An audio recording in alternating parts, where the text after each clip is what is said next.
Or if you like this fucking music, then go ahead and subscribe to the channel, love. If you don't like the music, then fuck off, cunt. Oi! Cunt, you fucking cracker cunt!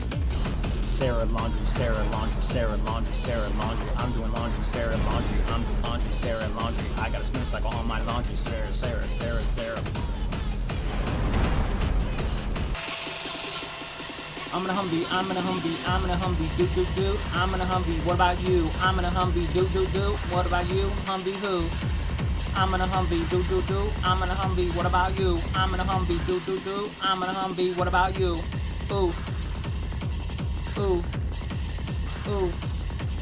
I'm in a motherfucking Humvee, ooh. I'm in a motherfucking Humvee, ooh. Oh shit, I pooped my pants. Oh shit, I'm in a Humvee, oh, I'm in an ambulance. I'm in a Humvee, ooh, ooh, ooh. I'm in a Humvee, what about you? Oh shit, I pooped my pants in an ambulance, oh no. Got hit on my bike, now I'm bleeding out my left ear. I'm bleeding, help. I need help right now, I'm bleeding out of my left ear.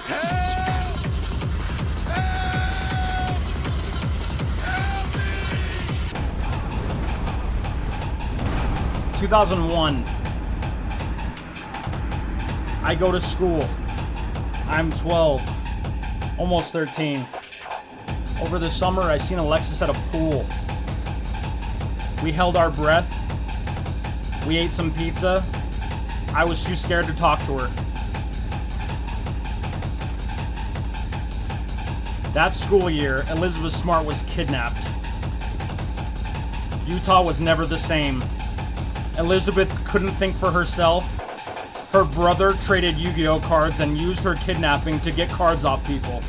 Literally used her situation to exploit Yu-Gi-Oh cards out of people. Insane. True story.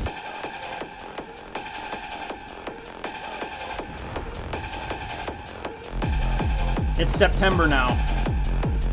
The second tower has hit the second plane has hit the tower. Alexis, she's 1 year older than me. She had changed so much. She developed, I hadn't developed. I was still a little guy. Not that little, but little. Definitely little up here.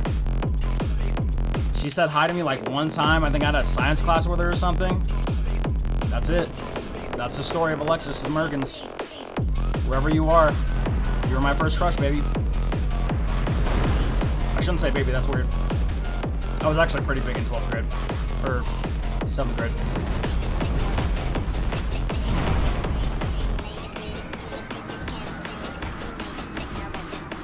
The year is 2002. We moved from the city to another city.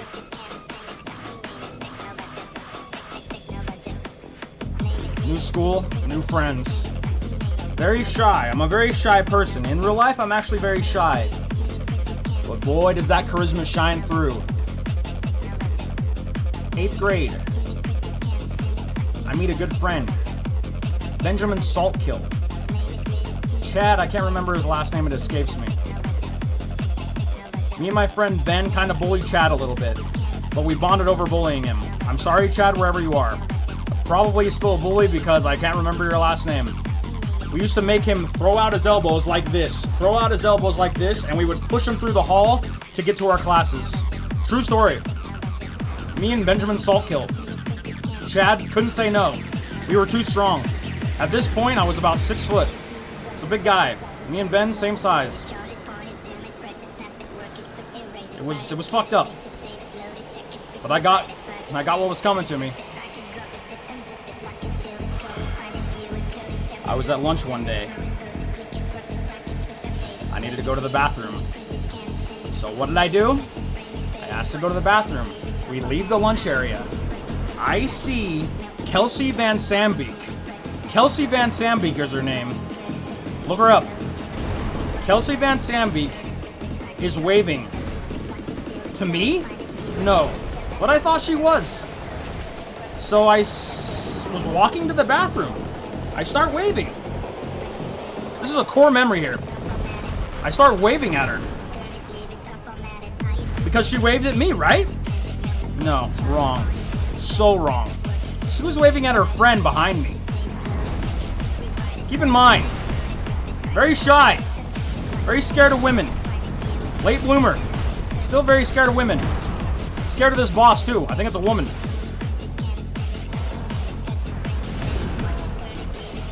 She waves. I wave. She looks at me for like half a second. She says the words, ew. That shit sent me back at least 7 years. So there I was with John, breakdancing. At lunch. He has a girlfriend. I still have never even talked to a woman. I think I'm in 10th grade at this time. This kid CJ slaps the back of my head. Slaps it. Like fucking, like slaps the shit out of it, right? And he says, you fucking suck. I took so offense to it. I grabbed him by his backpack and threw him over the railing. It was like 7 feet. 7 feet I threw this kid off of a railing. He was limping to class and he didn't say anything. Nobody makes fun of my fucking talents. No one. I used violence that day and I regret it. John's girlfriend didn't like the violence. John made a joke and I said I was gonna kill his family. I was a really violent child. For reasons I don't want to talk about right now. It was a joke though. I obviously wasn't gonna kill his family. She open palm slaps the fuck out of me, dude. Like fucking... What? Right to my face, dude. Can't even remember her name. It escapes me. I can't even tell you to look her up. It was crazy. John also didn't defend. He couldn't defend me. He was like, babe, why do you hit him? And I was like, I was joking. She's like, never talk about my boyfriend's family. So I went to class. Just kidding, I never went to class. Never went to class. Still graduated, never went to class. Never went to class. Never had a teacher that I liked. Never had a teacher that I liked. Maybe a couple, maybe one or two, but most of them sucked. Class. We would get midterms, and me and my brother would fight over computer time. We only had one family computer, and we were farming ass sweat. Him playing World of Warcraft, and me playing Diablo 2 and Counter-Strike. We were farming that ass sweat. And every time we would get grades, he would have straight A's, maybe a B or two. I would have straight F's and maybe a D minus. A D minus in like art or some bullshit. Not bullshit, good class. And I would bribe him. I'd be like, man, please, don't show dad our fucking report cards. I'm begging you, man. Please, man. He's like, all right, how much it worth it to you? So I'd have to let him play on the computer. And I didn't have to suffer the wrath of a father. And then I'd work on getting my grades up to like a C. Something acceptable. For the rest of the term. And it worked out that way. Can't blame my brother for that one. I'm finally out of high school, and what do I start doing? Drinking alcohol and smoking that shit. Allegedly, I drove drunk many times. Allegedly. Still not talking to women that much. But, I was working at a job. Packages, lots of packages. And this kid said, yo, dude, I have an annoying girlfriend and her friend. They won't leave me alone. You guys want to take them on a date? Looking back, I think it was a literal cuck and he wanted us to fuck his girlfriend. Anyways, his name, John Deere, the tractor. No, I don't know his name. I can't remember. Don't look him up. But this guy wanted us to take his girlfriend and his girlfriend's friend out. Me and my homie, Cody Atwood. Went to prison for dealing some coke or some shit. I think he's in prison in Cali. I don't know, actually. Don't look him up. But this kid and me worked at this job, and we wanted to take all these two girls, right? So we're going to take all these two girls, and it was Brittany and Kyra.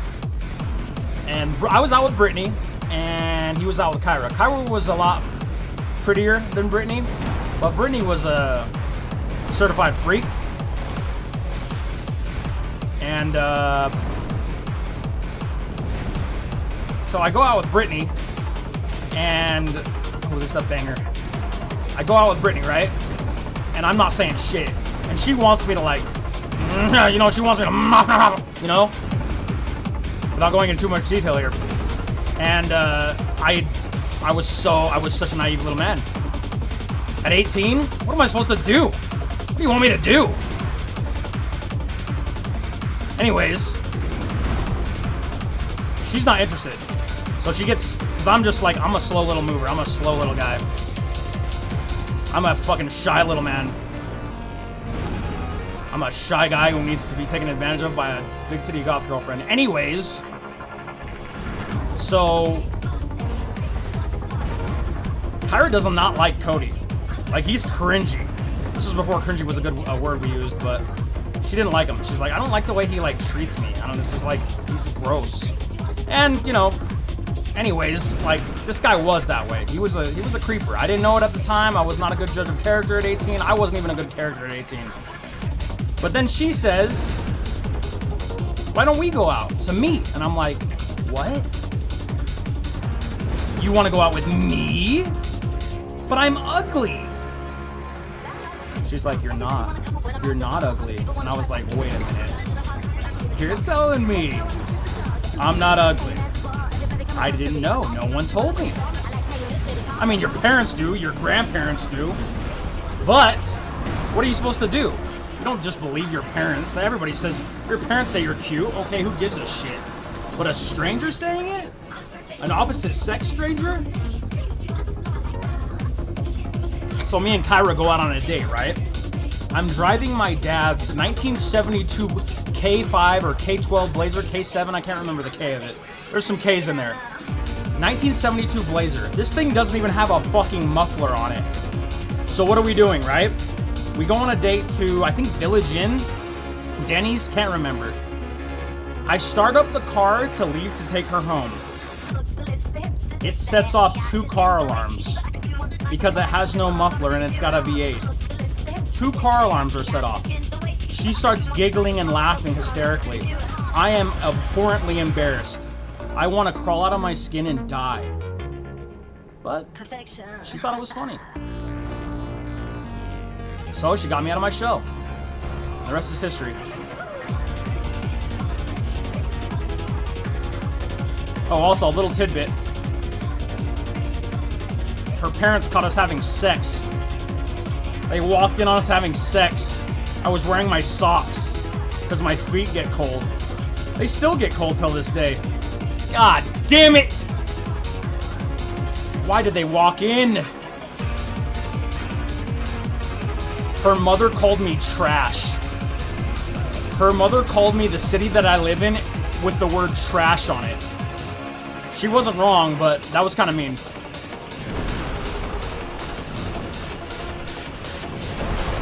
I still fucked her daughter. Ha!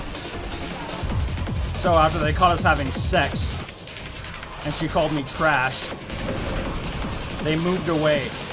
They moved their daughter away from where I lived. That's how much I affected their life. But look at me, man. You can't trust this Cubert guy. Come on. Me? And your daughter? Not a good match.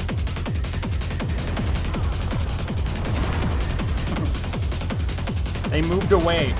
I got her a phone because I had a job. I paid for her phone. And then she wasn't texting me. And then she started texting other men. And we broke up and I cried. I told Sage last night that I had her perfume and I smelled it and I cried. That's a true story. I'm literally getting parasocial with it. I cried while sniffing her perfume. This house music got me revealing all kinds of shit, baby. It's my true serum. I cried while sniffing her perfume. I was in love. Haven't you ever been in love? Don't judge me.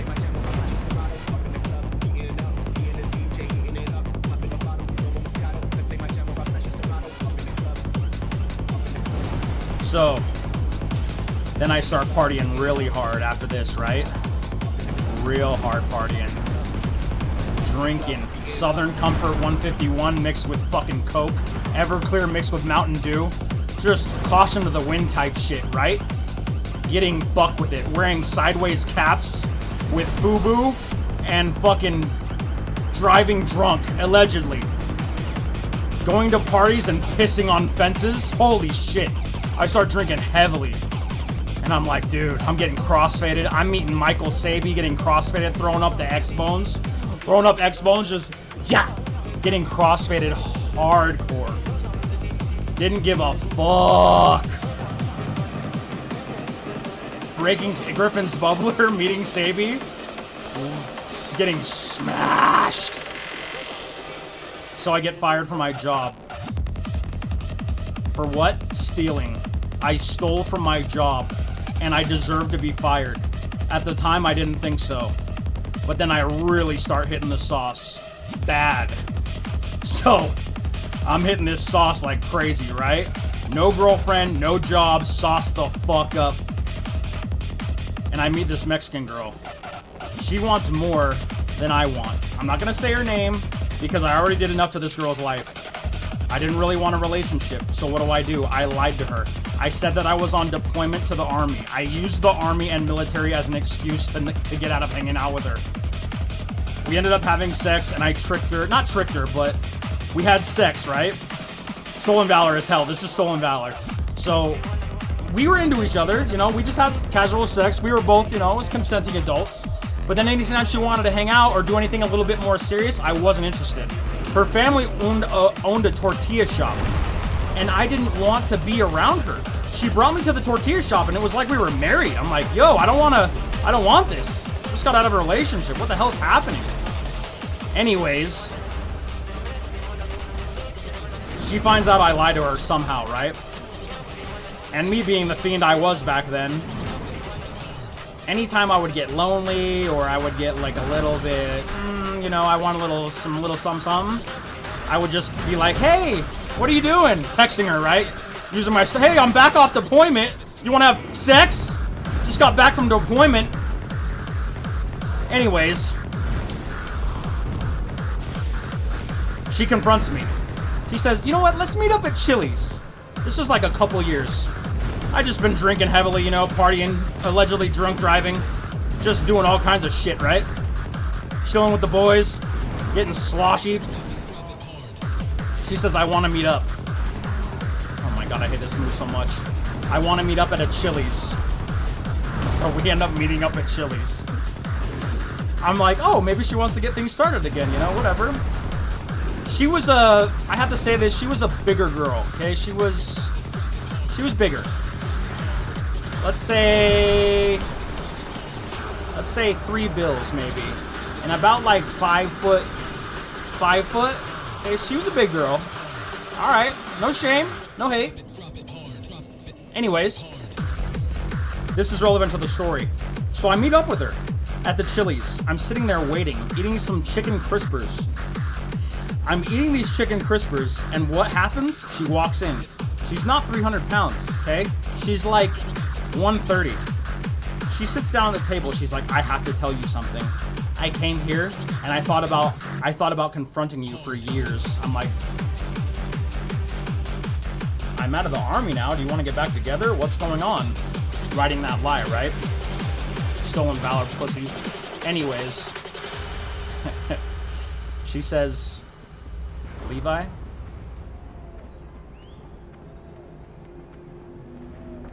I developed bulimia because of you. Because I found out you lied about going to the army. I developed bulimia because I thought you broke it off because I was fat. I throw up in jars just so I'm not fat anymore. I hide the jars in my room and I get rid of them at night. I live with my parents still. She tells me this. Now, before you say I'm a bad person, listen to me. I did lie. I did lie. I lied about being in the army so I didn't have to hang out with her. But I didn't want to hang out with her because she was fat. I didn't want to hang out with her because I didn't want commitment. She was moving way quick, way fast. It had nothing to do with her weight. I never made a singular comment about her weight. So for her to say that, she kind of developed bulimia on her own.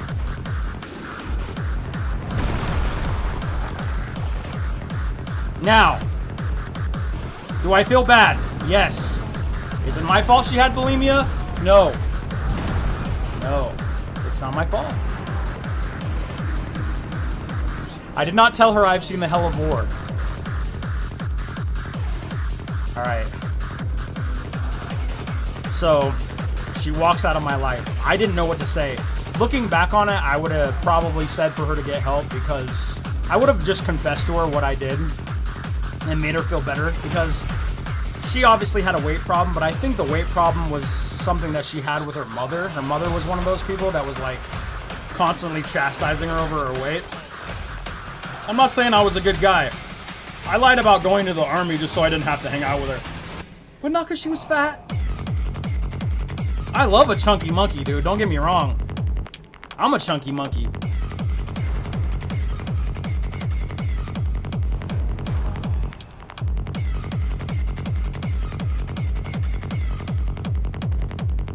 Back to the story. All right.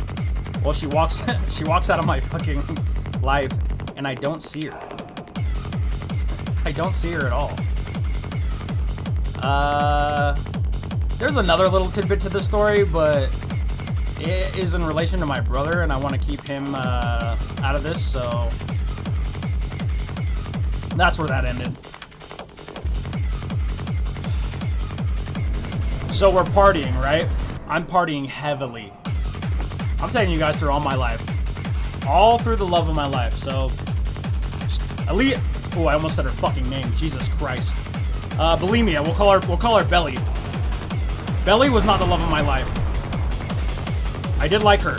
She was actually the nicest to me, which is funny. If it was me now, I might be with her. But me at 19, 20? Hell no, dude. The fuck? I just wasn't ready. I wasn't mature enough. So she walks out of my Belly walks out of my life. Cut to me partying with this guy. I'm partying heavily now, really partying. His name's Kevin. He has a house. It's full of John Wayne like paraphernalia. Paraphernalia, is that the right word? No, that's not. That's drugs. What am I thinking of? Not paraphernalia. Things. What's it called? It's not paraphernalia. Just wares, I guess. Just John Wayne stuff, right? Everything John Wayne. I hate, dude. This Kevin's a bad Kevin. Bad Kevin. Not his fault, but this Kevin, he was bipolar and had some personality issues, and this guy was not medicated. So on one side, he'd be like your really good friend, and on the next, he'd be like, get out of my fucking house. You're not allowed to drink here, I fucking hate you. So he has all this John Wayne stuff, right? Me, Kevin, and Jeff are hanging out. We're partying every weekend. And Kevin gets a girlfriend. Her name, Courtney. Look her up. Courtney and Kevin are hanging out. She's kind of fast and loose with the having sex with them. Like, they have sex as soon as they meet. Nothing against her, not slut-shaming Kevin either. They just, they were fast with it. It was quick. So me and Jeff would hang out, and then Kevin and Courtney would just be fucking in the John Wayne room, John Wayne house, and we'd be like trying to get something going. I feel you close to me. So we keep hanging out, right? And we're drinking heavily. I'm getting sick with it, right? I'm allegedly driving drunk every night at this point. Courtney has a friend. We're gonna call her B. B for short. If you know, you know. This one's a doozy. Now, Courtney was kind of wild, and Kevin also very wild. Unmedicated mental illness, not good. But I met Courtney's friend B. We start hanging out. She, for some reason, a lot of people have to mention ailments. I don't know why they do this. They don't do it anymore because we're all adults, but Courtney mentioned to B that I had a cock eye, which I do. It's a factual statement. But she led with that. But she said to B, but he's the funniest motherfucker I've ever met. So, you know, a little backhanded compliment, showing one of my ailments that I'm self-conscious about, but also cursed with humor, so B was in, right? B was into it. She's like, cockeye, alright, whatever. He's funny? I'm in. So I pick her up. I had just shaved my head for the first time. She gets in the car and she says, me and my friend had just shaved our heads. We did it on a drinking dare. She says to us, B says to us, when she gets in the car, you look like a bunch of penises. I start laughing. I'm like, holy shit, she's cursed with humor too. Somebody that I could go through life with? Alright. In today's terms, she would be considered a big titty goth girlfriend. More punk than goth, but tomato, tomato. But, as you know from the previous stories I've been telling during this house mix, I'm a very shy person. So, I didn't really know how to interact with her. I kind of would make jokes around her, didn't really directly talk to her, kind of making jokes, you know, around friends, kind of like looking to her side, like not knowing what to do. We go bowling, I don't hit a strike, I'm joking about how I need the bumpers on, you know, self-deprecating, all that bullshit. And then she asked me out on a date. First foot forward. I'm like, B, it's a yes from me.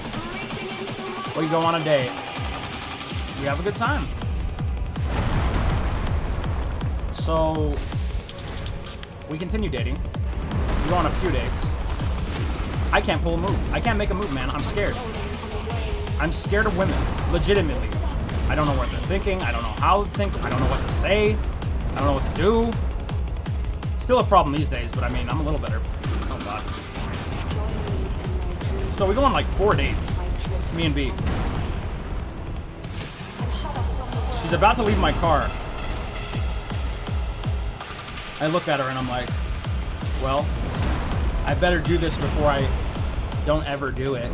Some gay shit like that. This guy's fucking me up.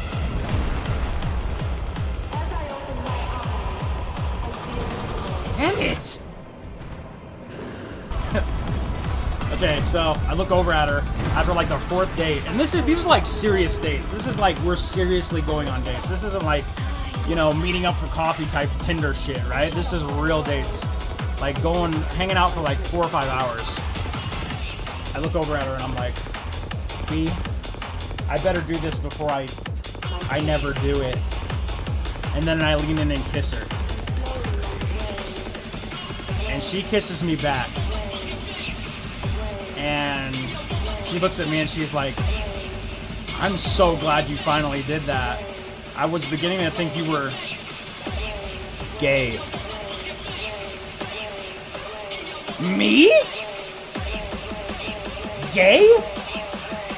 Well, if being shy is gay, then I guess I'm a queer. Shy queer, shy queer, shy queer, shy queer. Yeah, I'm shy, so what? Yeah, I'm shy, so what?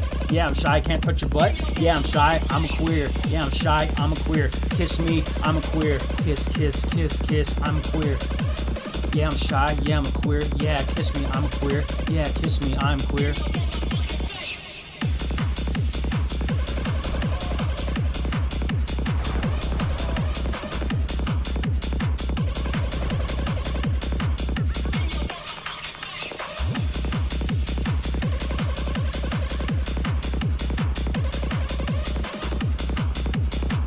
I don't know how much I want to reveal with B.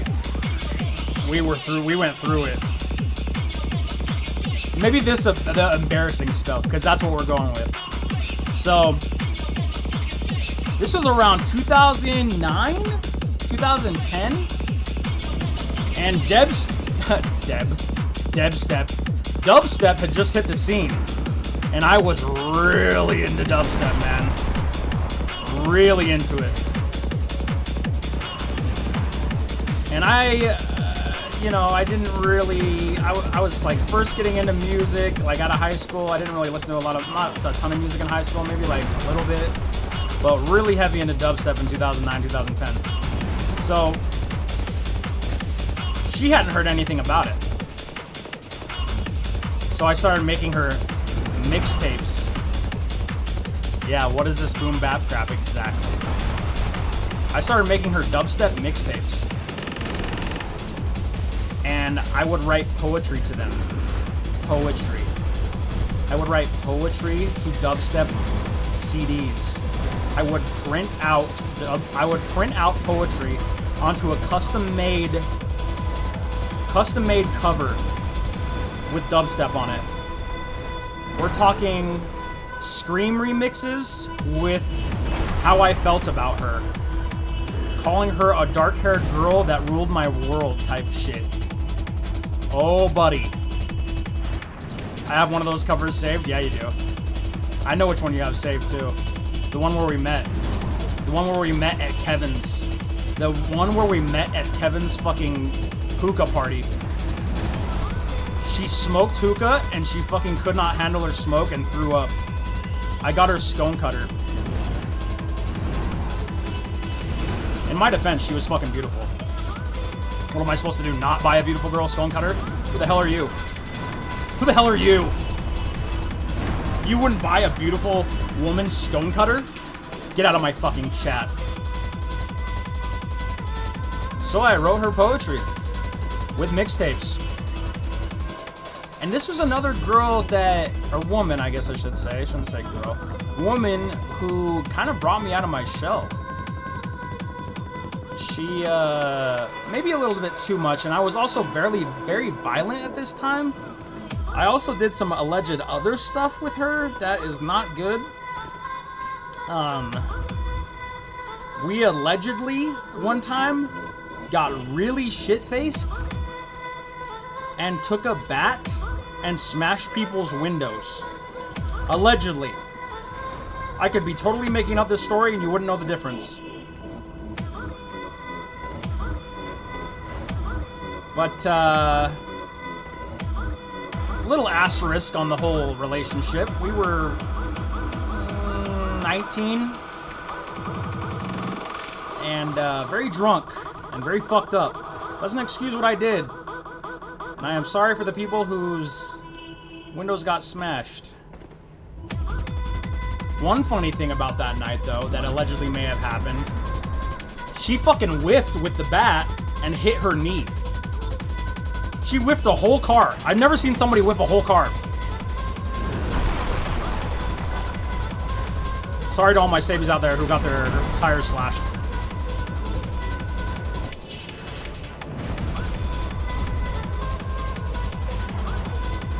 That's a hard one to dodge, man. Look at that fucking damage. Holy hell. I'm not even hitting him anymore. Oh, mamacita, dude. Oh, my God.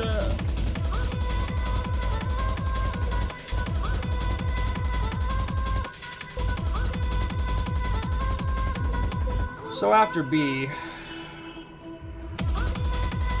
I was working a job at the airport. This is where the story's going to end. Because this is when it got real dark. And I got real fat. And I drank a lot, dude. I was saucing it like crazy at this time. But that was then and this is now. Enough about me. What about you guys?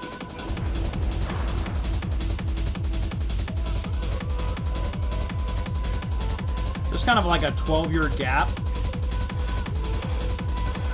from the story, but not a lot happened.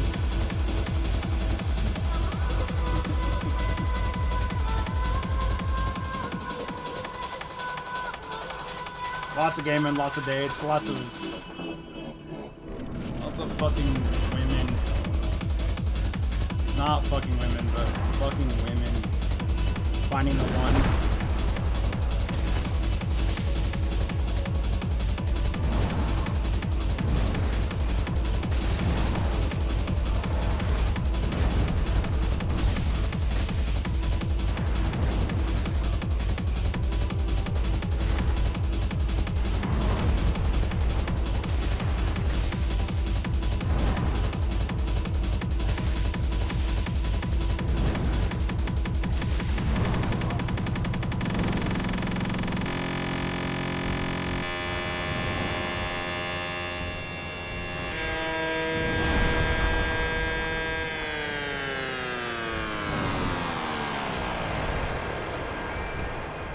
Yeah, teletext.